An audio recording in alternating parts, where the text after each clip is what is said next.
Vamos então aqui para o nosso livro Fonte Viva. O texto que nós vamos estudar hoje é o número 160, Na Luta Vulgar. Esse texto ele é de extrema relevância para a nossa compreensão sobre tudo aquilo que acontece na nossa vida, aqui no mundo encarnado, como também no mundo desencarnado, no mundo dos desencarnados.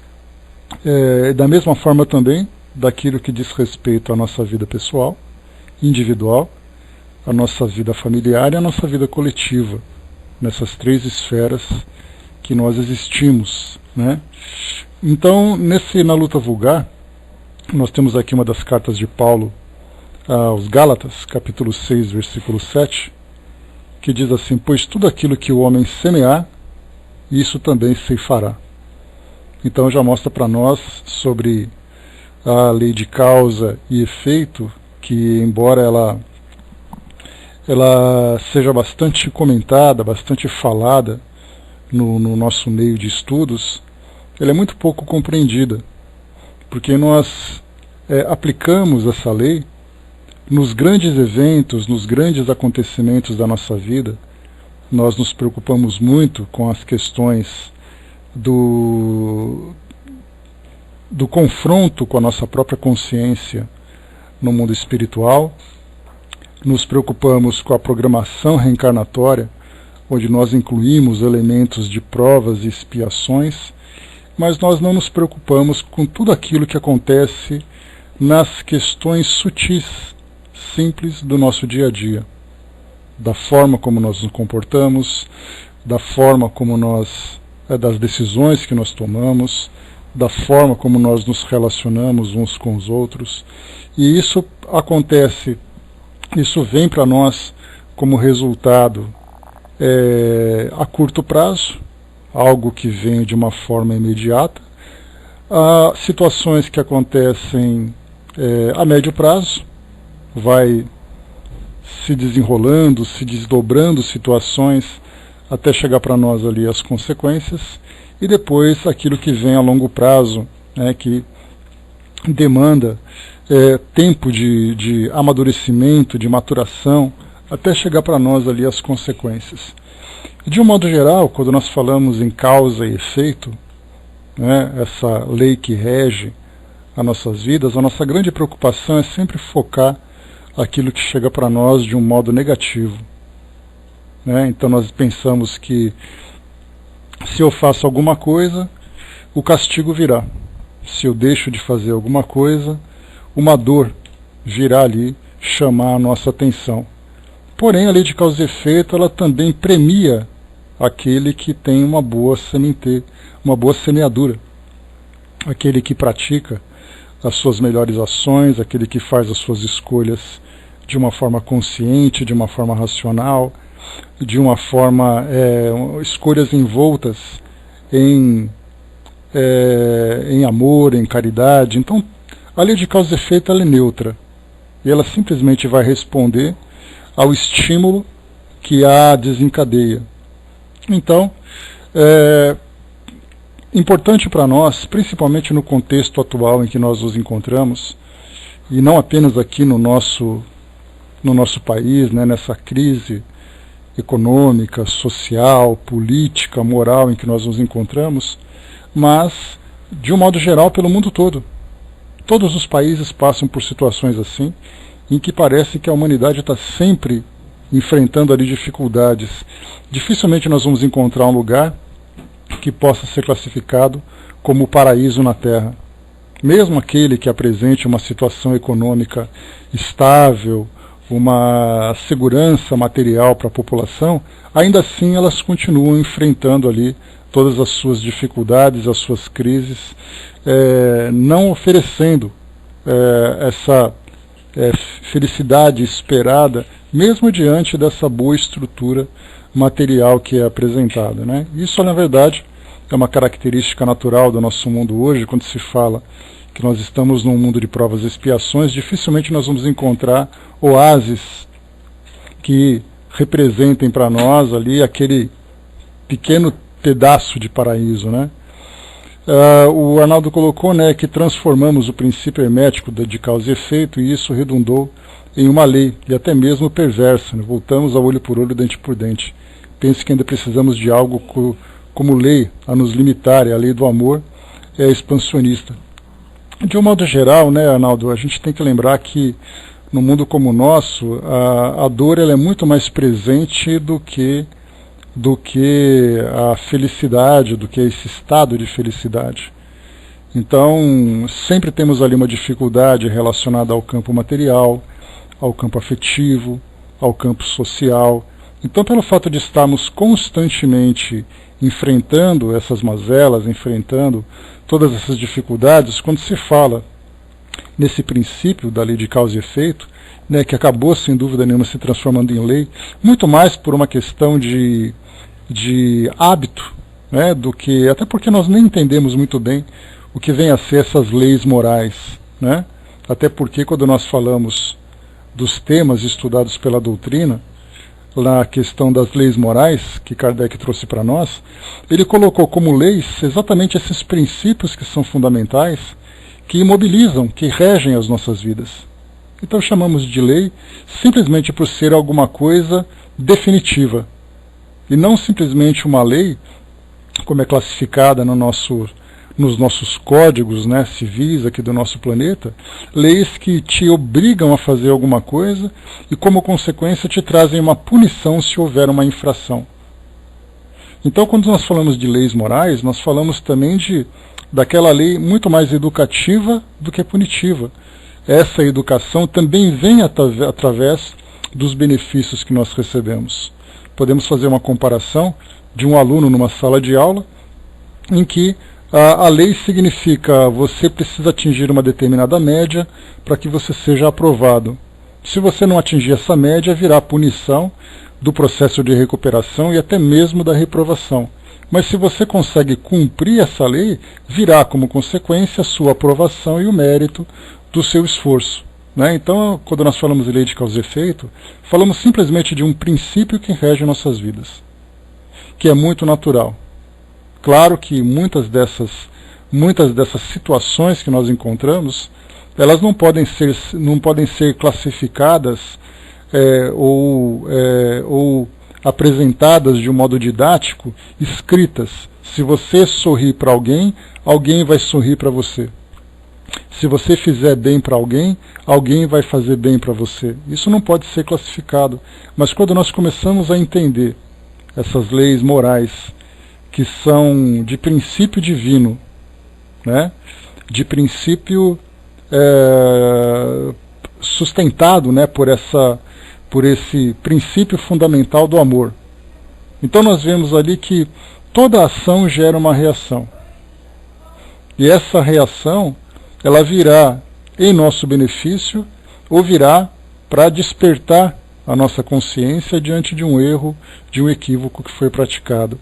Então, nós não lemos isso num livro, determinando, afirmando, mas nós conhecemos, aprendemos a compreender, a conhecer, conhecendo exatamente a fonte geradora desses princípios. Como Kardec trouxe para nós aquele estudo sobre Deus, lá no capítulo 2, se eu não me engano, do livro A Gênese, ele trouxe para nós todas as qualidades, todos os atributos de Deus, que Deus é imaterial, é infinito, infinitamente justo e bom. Então, diante dessa justiça e diante dessa bondade, nós compreendemos que as nossas ações vão determinar exatamente as respostas que nós vamos receber. Então, não é uma questão de lei instituída, sacramentada, mas nós compreendemos o seu efeito compreendendo a fonte geradora.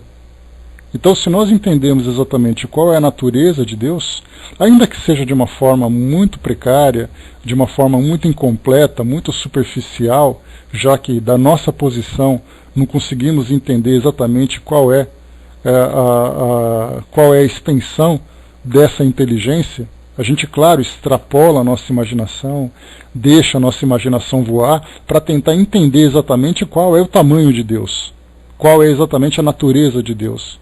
Então, por mais incompleta que seja, nós conseguimos então compreender que essa justiça realmente ela é justa. Pode parecer algo redundante, mas não, porque a nossa justiça terrena, por se apresentar com tantas falhas, por se apresentar ainda de uma forma tão incompleta, nem sempre a justiça que nós esperamos ela é justa para aqueles que necessitam. Mas quando nós pensamos na justiça divina, nós temos por princípio que compreender que ela é verdadeira, que ela é incorrupta, que ela é simplesmente o princípio de tudo. Então quando nós falamos, bom trabalho, Eve.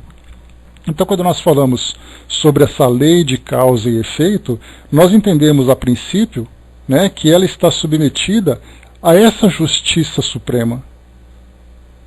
Se nós tivermos essa consciência, nós jamais nos arrependeremos de fazer o bem, nós teremos a compreensão de que todo o mal que é feito por contra nós ou feito por nós, terá também uma resposta negativa, não por aquele carrasco que foi instituído para punir os pecadores, mas simplesmente porque as energias que nós geramos a partir das nossas ações, das nossas palavras, das nossas ideias, é uma energia que ela é emitida e ao mesmo tempo ela também é recebida. Ela também atrai. Então a força do nosso pensamento cria em nós, como lembra André Luiz, uma psicosfera, né? uma atmosfera psíquica em torno de nós, se podemos, né, classificar dessa forma, que vai fazer com que nós nos aproximemos ou nos afastemos de pessoas, de situações, tudo isso sustentada por essa justiça suprema. Então, se nós entendemos tudo isso, todo o resto fica muito mais fácil. Agora, se nós queremos entender, olha, por que essa situação acontece dessa forma? Kardec se deu ao trabalho de escrever o capítulo 5 do Evangelho segundo o Espiritismo, falando dos bem-aventurados os aflitos. E por que esse bem-aventurados os aflitos? Por que não poderia ser, por exemplo, um capítulo que falasse da felicidade plena? Vocês perceberam que no Evangelho segundo o Espiritismo nós não temos um capítulo que fala de uma verdadeira felicidade, de uma absoluta felicidade? Exatamente porque para nós aqui no nosso mundo, a nossa realidade é muito diferente. Nós estamos construindo ainda uma felicidade para depois aprender a vivenciá-la. Então, nesse caso, nós falamos das nossas aflições. Essas aflições são todas as dores que nós vivenciamos em todas as circunstâncias da nossa vida. Então são aflições porque eu tenho uma dificuldade material, as aflições por um problema doméstico, no relacionamento afetivo, da sociedade onde eu vivo, das questões que eu tenho que observar que acontecem à minha volta, da violência, da corrupção, de todas essas angústias que acabam tirando a nossa tranquilidade. Então, quando Kardec falava sobre esse bem-aventurados os aflitos, que é exatamente nós aprendermos com essas aflições, aprendermos com essas dores, ele falava também sobre as causas de tudo isso. E aí nessas causas nós começamos então a nos aproximar de uma forma mais profunda dessa justiça suprema. As causas de algo que nos atinge, ela é sempre provocada pelas nossas escolhas, seja nos tempos atuais, como eu falei para vocês, né, essas consequências podem vir a curto prazo ou a médio prazo, isso nessa nossa existência, ou podemos dizer também a longo prazo, quando isso acaba se estendendo para outros tempos, né, que mais dia ou menos dia virá ao nosso encontro. Então as causas atuais e as causas anteriores, mas muito mais do que isso, é sempre lembrarmos que qualquer tipo de aflição que nós vivenciamos teve uma causa cuja responsabilidade é nossa. Não dá para a gente imaginar, diante dessa justiça suprema, que nós estamos sofrendo indevidamente, estamos sofrendo injustamente.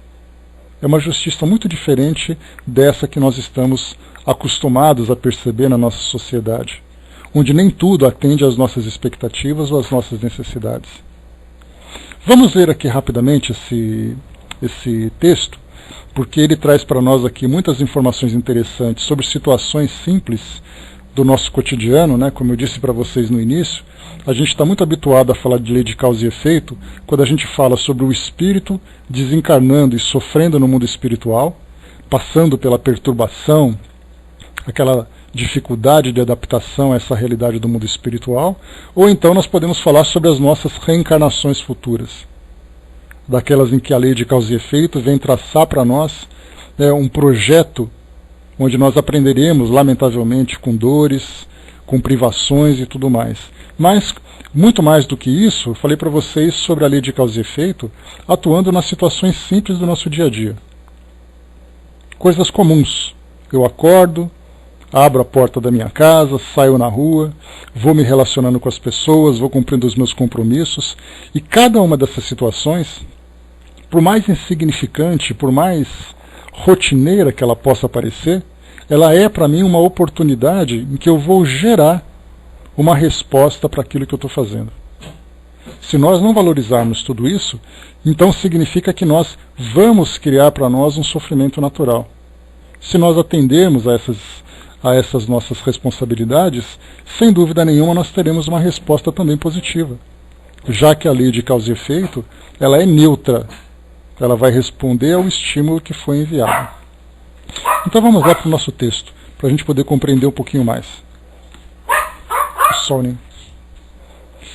Vamos lá então, ó. Por aquilo que o homem semear, isso também semeará, isso também ceifará. Não é preciso morrer na carne para conhecer a lei das compensações.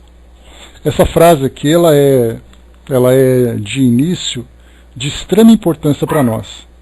Exatamente porque Emmanuel chama atenção que não é preciso nós pensarmos naquele tribunal da consciência, de pensarmos depois na lei das afinidades que nós criamos, que virá ao nosso encontro no plano espiritual e tudo mais. Essa lei das compensações, mais uma vez utilizando essa expressão lei, porque é algo que é verdadeiro, que é definitivo, perante esses atributos supremos, né, que nos é oferecido por Deus. Então, essa lei de compensação ela vai simplesmente responder àquilo que nós fazemos. Então ele fala o seguinte para nós, que não é preciso então pensarmos no mundo espiritual de todas as complexidades que envolvem a vida do espírito quando retornar ao plano espiritual, quando planejar sua reencarnação. Ele diz assim: reparemos a luta vulgar. O homem que vive na indiferença pelas dores do próximo recebe dos semelhantes a indiferença pelas dores que lhes são próprias. Nessa primeira colocação, nós vemos então que na nossa sociedade hoje é imperativo, né, um comportamento individualista e um comportamento egoísta. Então, na verdade, nós vemos o amor e a caridade quase que como exceção. E a regra é cada um vivendo de acordo com as suas necessidades e com os seus interesses. Isso acontece em situações simples, no trânsito, acontece num ambiente comercial, acontece num ambiente doméstico. As pessoas estão brigando o tempo todo, estão discutindo o tempo todo, porque cada uma quer fazer com que as coisas funcionem a seu próprio modo. E raramente nós encontramos aquele que renuncia aos seus próprios interesses, claro que sem prejuízo maior, né? Nós falamos dos caprichos, não das necessidades, porque aquele que abre mão das suas necessidades vai gerar para si próprio um sofrimento que era desnecessário, ou muitas vezes um sacrifício que virá de uma forma meritória, né? Trazendo um resultado meritório para ele. Mas nós falamos dos caprichos. Mas eu quero que as coisas sejam assim. Mas por que tem que ser do seu jeito? Eu quero porque eu quero. Então ali nós já começamos a criar um motivo de confronto, porque o outro também vai querer que as coisas sejam feitas do jeito dele. Basta a gente perceber, por exemplo, numa situação muito comum, quando você está dirigindo o seu carro numa via pública. Você quer dirigir do seu jeito, e a pessoa que está atrás, ou que está na frente, ou que está de um lado, ou que está do outro, também quer dirigir do seu jeito. Para que existem então as leis de trânsito? Para regulamentar a forma de nós conduzirmos. E ainda assim essas leis do trânsito não são recebidas, não são respeitadas.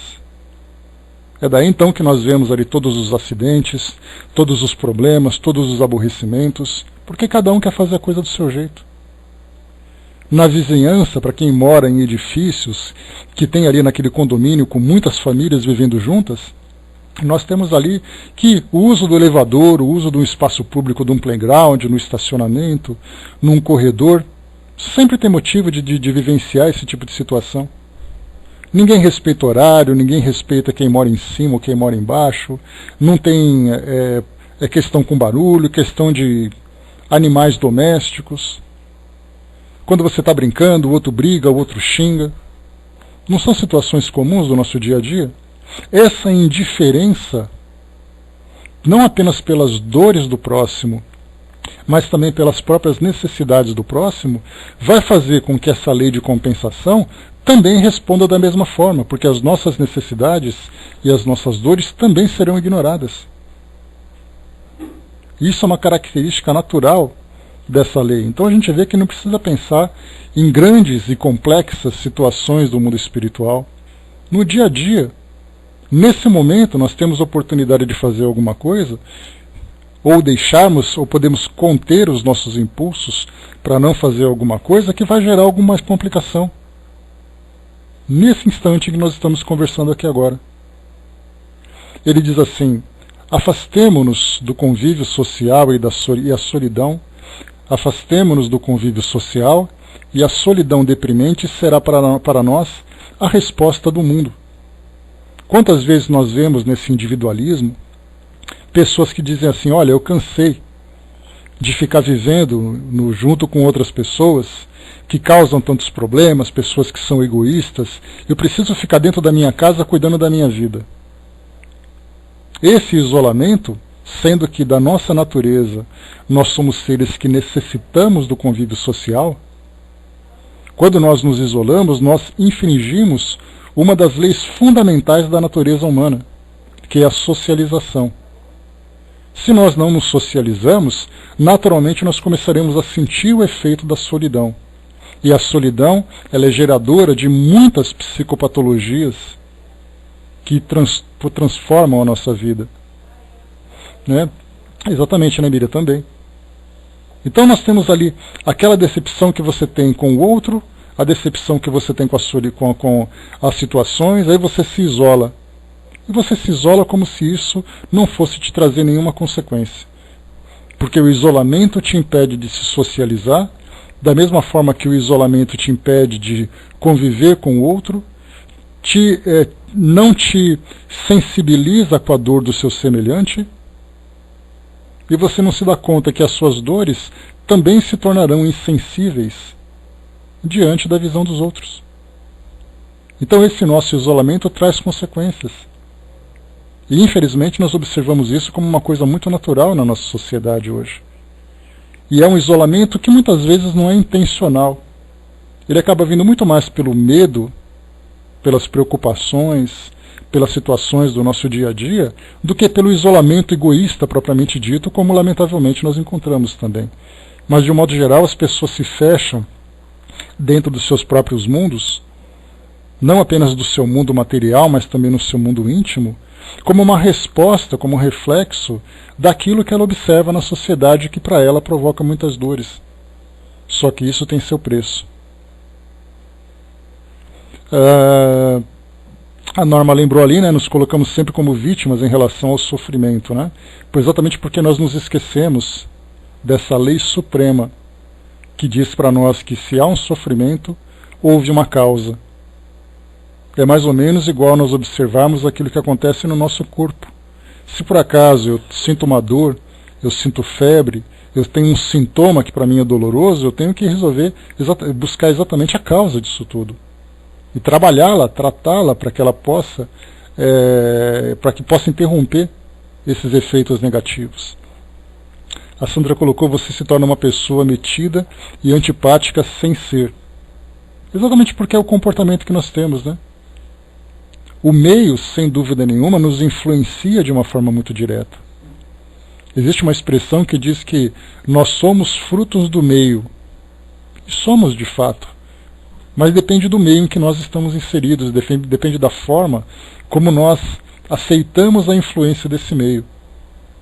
Porque mesmo que seja um meio agressivo, a resposta natural, a princípio, seria eu responder com agressividade.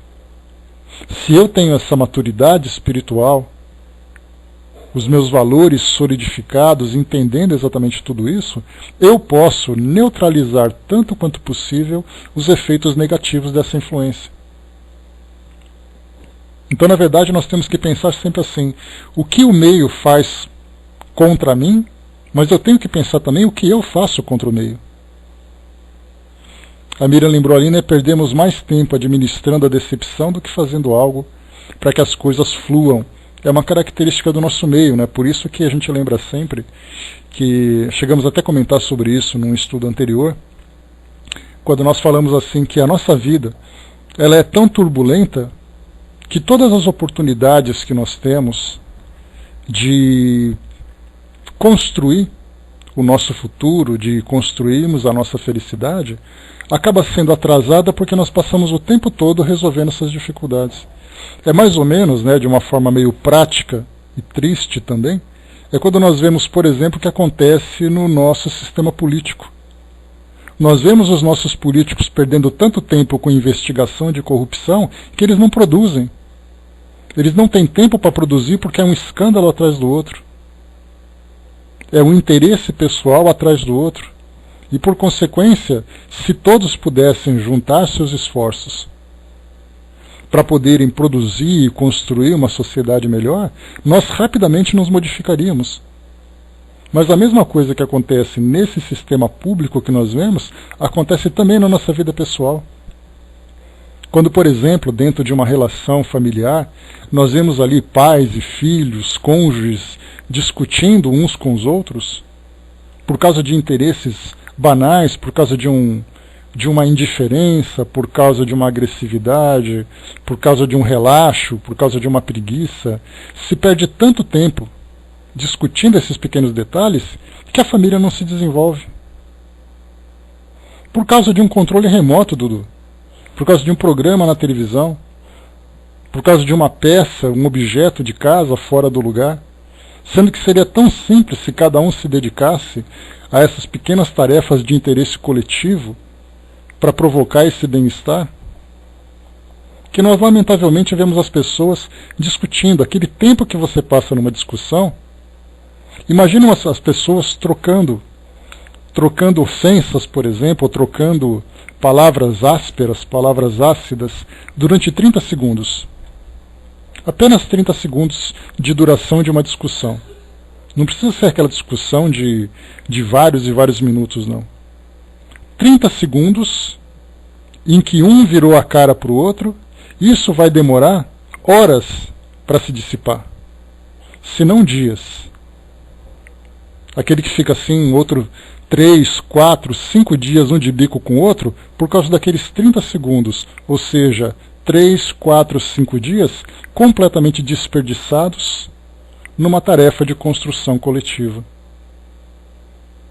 Então esse desperdício que nós encontramos, lamentavelmente, isso faz parte do quê? Dessa nossa infantilidade espiritual, dessa nossa imaturidade. Continuando, vamos em frente, que tem vários outros exemplos para nós aqui. Diz aqui ainda: se usamos severidade para com os outros, seremos julgados pelos outros com rigor e aspereza. Ou seja, aquilo que nós exigimos do outro, naturalmente também exigirão de nós. Não aquele necessariamente que vai se vingar de nós. Porque, claro, se nós fazemos esse julgamento severo, nós partimos do princípio que existe ali uma diferença de valores, de entendimento, de conhecimento. Só que muitas vezes nós nos depararemos com situações em que os outros vão cobrar de nós também.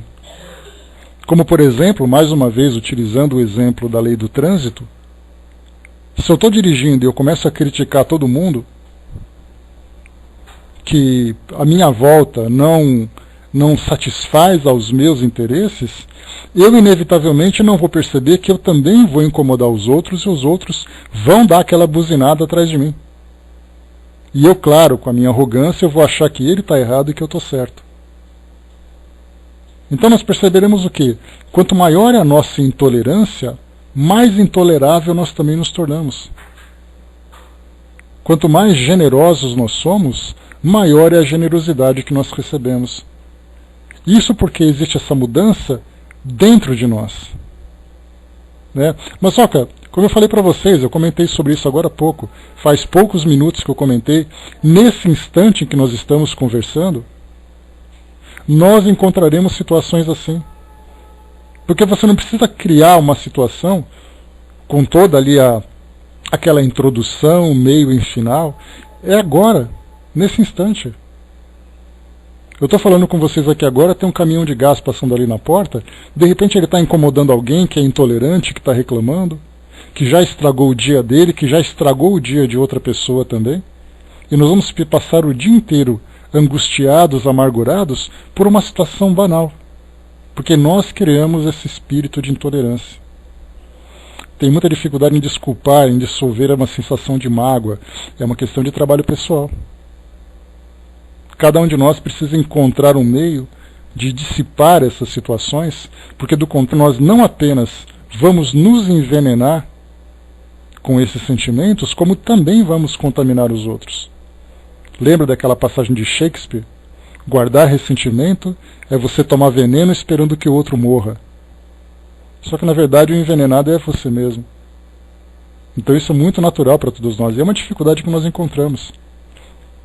O Arnaldo colocou, né, temos na empresa que trabalho um caso onde o pai não libera o recebimento do seguro de vida para a filha e não consegue provar que tinha vida em comum com a falecida por falta do casamento civil ou união estável. Isso se arrasta há mais de 6 meses. Né? E a gente vê também, né, quantos sentimentos vão sendo gerados diante dessa situação de apego material. Quantos meses de construção afetiva foram jogados fora nesse tempo que foi desperdiçado, e quanto mais o tempo passa, mais isso se torna profundo e cristalizado na vida das pessoas. Valeu, Bruno. Bom fim de semana. Então, quanto tempo isso depois vai demorar para se dissipar da vida dessas pessoas? A Maçoca colocou também, né? É muito difícil levar um golpe justamente de alguém que passa o dia dizendo que me ama, né? É difícil a gente justificar a ação do outro, mas ela fica muito mais fácil quando a gente parte do princípio de que aquela pessoa também tem as suas imperfeições. E somente através do diálogo, somente através do equilíbrio a gente vai conseguir resolver isso. Que não é algo que de uma hora para outra a gente não consegue mudar as pessoas, da mesma forma que as pessoas também não podem nos mudar.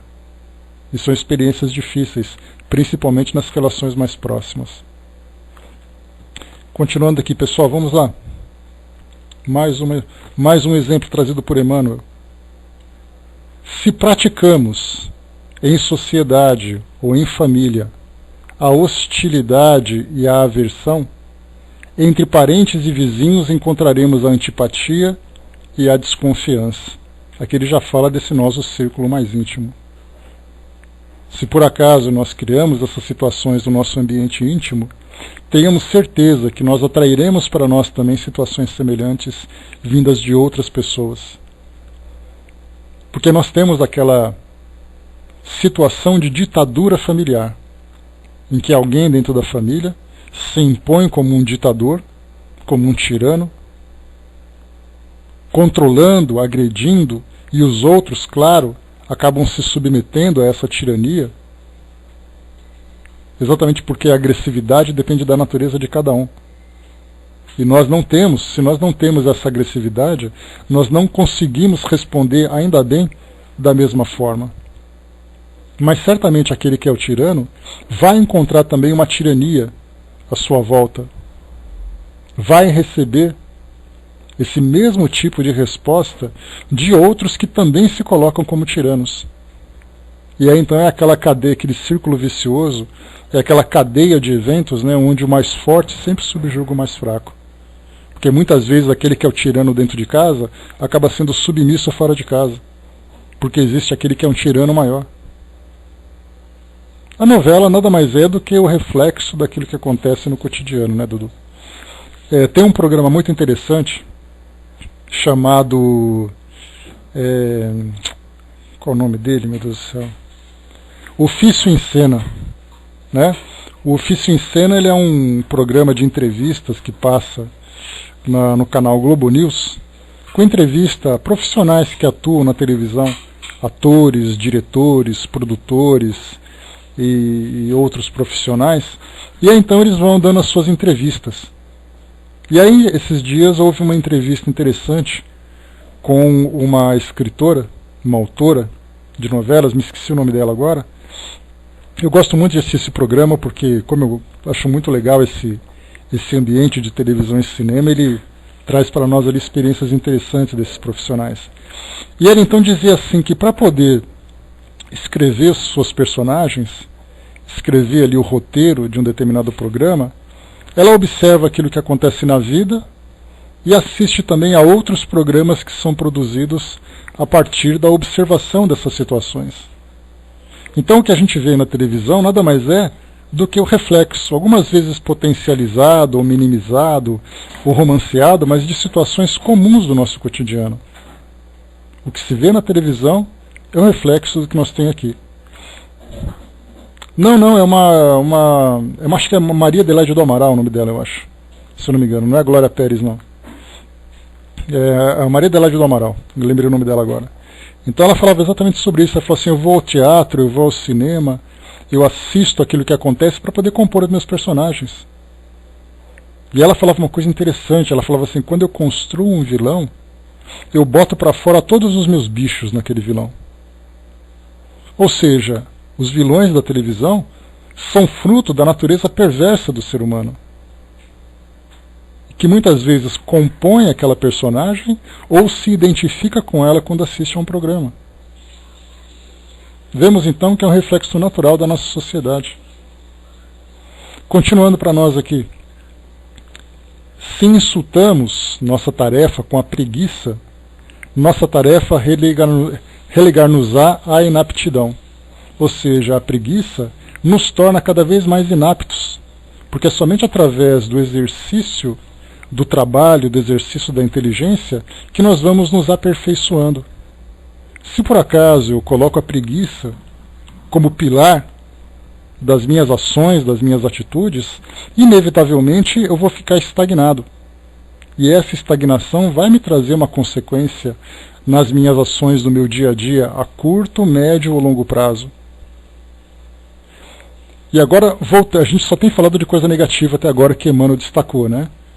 Das ofensas, da severidade, da preguiça, mas tem um lado positivo também, porque agora ele lembra assim, ó, um gesto de carinho para com o desconhecido na via pública, granjear-nos-á o concurso fraterno dos grupos anônimos que nos cercam. Ou seja, o carinho, a generosidade que nós distribuímos a pessoas desconhecidas ou pessoas próximas mesmos, vai criar em torno de nós uma psicosfera que vai atrair também a generosidade de pessoas que nós sequer conhecemos.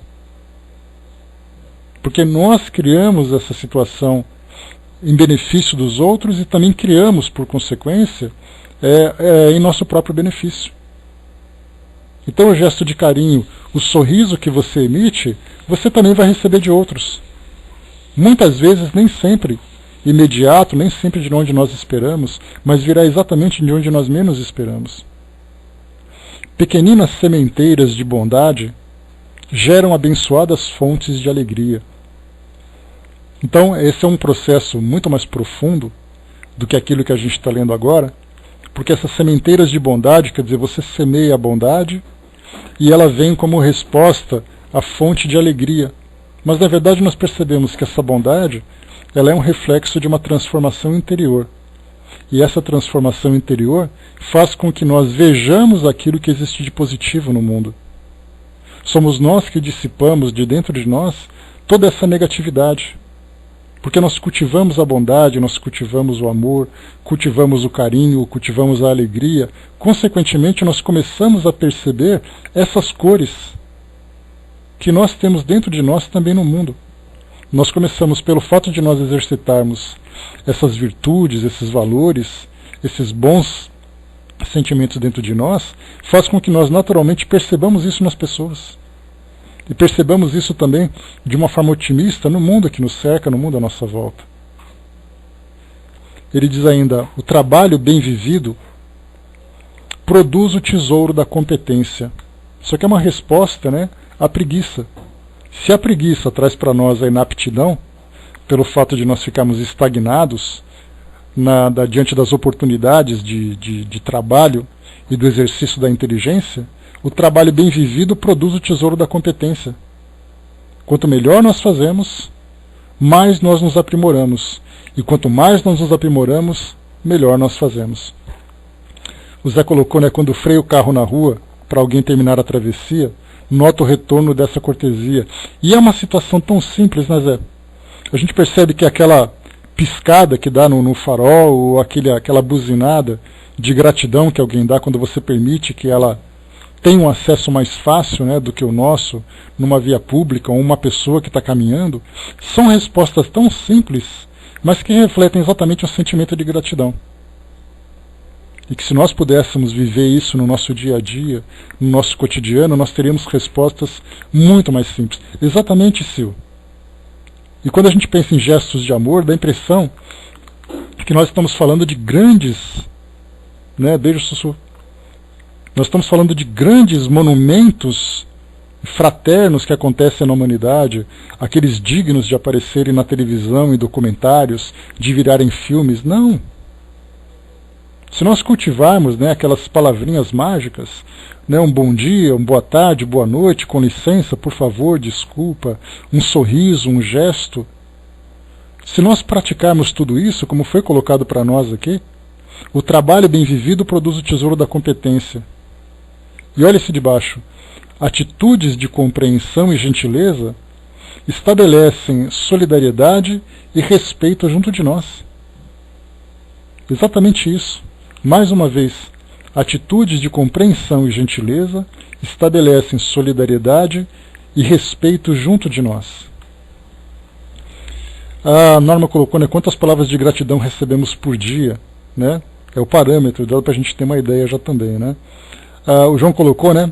E nos faz sentirmos o tal também, a mesma coisa. Quer dizer, aquela resposta, quer dizer, o parte de nós, né, João? A escolha para aquela atitude é nossa. Então já parte da nossa boa vontade.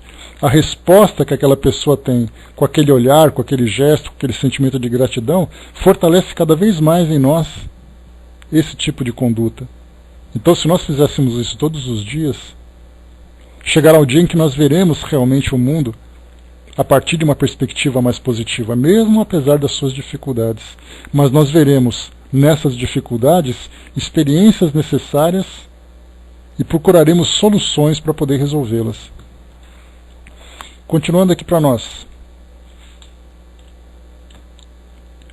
Otimismo e esperança, nobreza de caráter e puras intenções atraem preciosas oportunidades de serviço em nosso favor. Otimismo e esperança, nobreza de caráter e puras intenções. Cultivando, então, essas sementes dentro de nós, inevitavelmente nós atrairemos preciosas oportunidades de serviços em nosso favor. Todo dia é tempo de semear. Todo dia é tempo de colher. Com essas duas expressões, com essas duas ideias, Emmanuel diz para nós que nós muitas vezes plantamos hoje, esperando que essa semente germine, que essa planta cresça, floresça, dê frutos daqui a alguns anos, daqui a alguns meses. Só que, como eu falei para vocês, da mesma forma que uma atitude que nós praticamos agora possa trazer uma resposta daqui a alguns anos, muitas vezes uma atitude feita agora nos traz uma resposta imediata. esse imediatismo mostra que nós temos que estar vigilantes para isso, porque uma atitude nobre traz uma resposta nobre a curto prazo, imediatamente, assim como também uma resposta negativa ou uma falta de resposta também vai trazer para nós uma resposta negativa. Não é preciso atravessar a sombra do túmulo para encontrar a justiça face a face. Nos princípios de causa e efeito, achamo-nos incessantemente sob a orientação dela, em todos os instantes da nossa vida. Vemos aqui então que é agora, tudo acontece para nós agora. Então, nesse momento, nós temos a oportunidade de construir para nós um futuro melhor. E exato, Arnaldo, esse futuro melhor pode ser nos próximos instantes, pode ser no decorrer das experiências que nós estamos vivendo, pode ser no futuro das próximas experiências que nós viveremos daqui a algum tempo, em próximas existências. Tudo acontece de forma simples, e nós temos que perceber isso. Quando chegarmos, por exemplo, num balcão de um comércio e sermos mal atendidos pelo funcionário, temos que pensar das insatisfações que ele vive naquele trabalho, das grosserias que ele já teve que receber durante o seu trabalho, que a nossa contribuição vai melhorar ou piorar ainda mais o dia dele. Que o fato dele estar naquela condição não significa que eu tenha que estar nessa condição, principalmente pelo grau de consciência que nós temos agora, com esse tempo de estudo que nós temos da doutrina espírita, mostrando para nós sobre a nossa imortalidade, mostrando para nós sobre essas leis que regem as nossas vidas, sobre as escolhas que nós estamos fazendo, e principalmente do trabalho que nós assumimos na construção desse mundo melhor.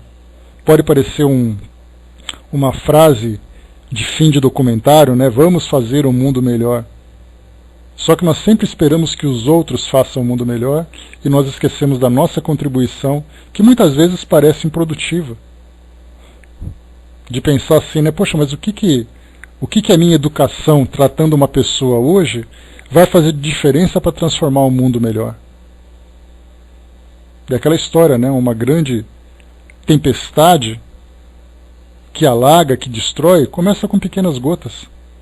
Da mesma forma que uma lavoura bem irrigada, com uma represa que vai enchendo, né, como é o caso da nossa realidade, acontece com chuva que não vem despejada de uma cachoeira, ele vem com gotas.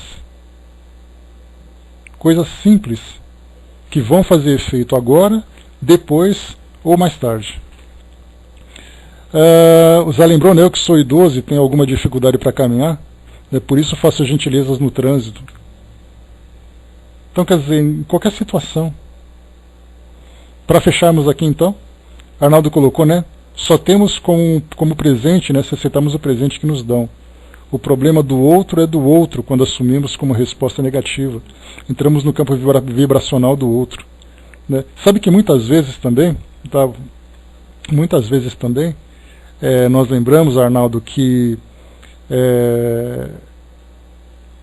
a resposta que nós damos positiva diante de uma atitude negativa, muitas vezes deixa o outro até constrangido por ter agido daquela forma. Que pelo orgulho ele não manifesta, mas por dentro ele fica se questionando, né? Poxa vida, mas por que eu fiz? Mas vamos lá, pessoal. Fechando por aqui então o nosso estudo de hoje, eu queria até conversar com vocês também, eu espero falar sobre isso depois, que eu ia comentar sobre aquela questão das situações coletivas que nós vivemos diante dessa lei de causa e efeito, a respeito dessas questões dos estupros que vem acontecendo na atualidade.